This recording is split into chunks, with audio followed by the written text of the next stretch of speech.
Bonjour à toutes et à tous, bienvenue sur palombe.org.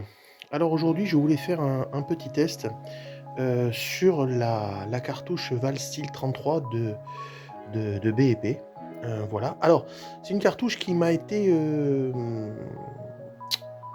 conseillée par l'un d'entre vous qui me suit sur la chaîne YouTube et qui m'a dit tu devrais essayer ça pour pouvoir tirer loin. Moi qui chasse le canard, j'ai de bons rendus. Donc il se reconnaîtra et je remercie de me faire partager son expérience et son retour d'expérience. Alors, je voulais faire le test avec bien sûr deux armes. Alors, le Benelli Montefeltro que vous connaissez, en choc full acier origine. Je précise, donc c'est l'équivalent entre un demi et un trois quarts. Et un ATA. Voilà, superposé. La version black. Et avec un choc en full origine constructeur. C'est-à-dire que là, je n'ai pas utilisé les Kickside Flyer, hein, clairement. J'ai pas fait ça. Bon. Alors, je me suis rendu compte que, en fait, chaque arme est différente. Chaque cartouche réagit différemment avec les différentes armes. Alors, pour le Benelli, les conditions de tir sont à 38 mètres, comme d'habitude.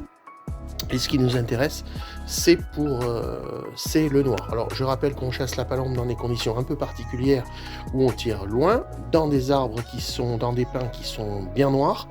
Donc, il faut vraiment concentrer la gerbe. Voilà, ça c'est pour notre chasse à nous de la palombe. Alors, avec le Benelli, eh bien, les résultats n'ont pas été flambards, puisque je tourne en moyenne sur différentes cibles. Je tourne à 17, 18, 19 plombs en moyenne dans le rond noir. Donc, cette cartouche réagit moins bien avec mon flingue, avec le Benelli, qu'avec le ATA. Alors, le ATA, c'est différent. Le ATA, j'arrive à mettre en moyenne une trentaine de plombs. Vous voyez ? Donc, d'une arme à l'autre, d'une cartouche à l'autre, tout change. Alors, une chose quand même sur cette cartouche, bon, c'est du plomb numéro 3. Donc moi jusqu'à présent je chassais la palombe avec la fameuse Soloniac 35 XL blanche qui est en plomb numéro 4. Donc le 3 il y a un peu moins de plomb que le plomb numéro 4, voilà. Mais c'était toujours pour tirer loin. Alors cette cartouche là, bon elle cogne un peu. Alors quand elle cogne dans un automatique c'est une chose, mais quand elle cogne dans un superposé, il vaut mieux avoir un superposé un peu lourd. Voilà.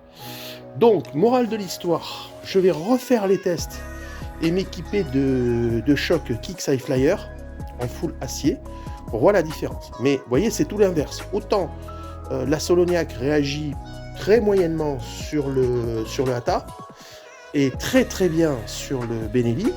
Et là, c'est l'inverse qui se passe, c'est-à-dire que la BEP, la Valsteel 33, elle réagit beaucoup mieux, elle est beaucoup plus efficiente sur le ATA qu'elle ne l'est sur le Benelli. Voilà.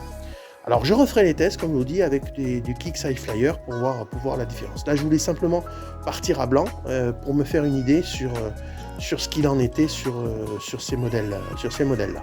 Donc grosso modo, si je dois chasser la palombe avec le ATA, eh bien je préférerais tirer la Valsteel 33 de chez BEP plutôt que la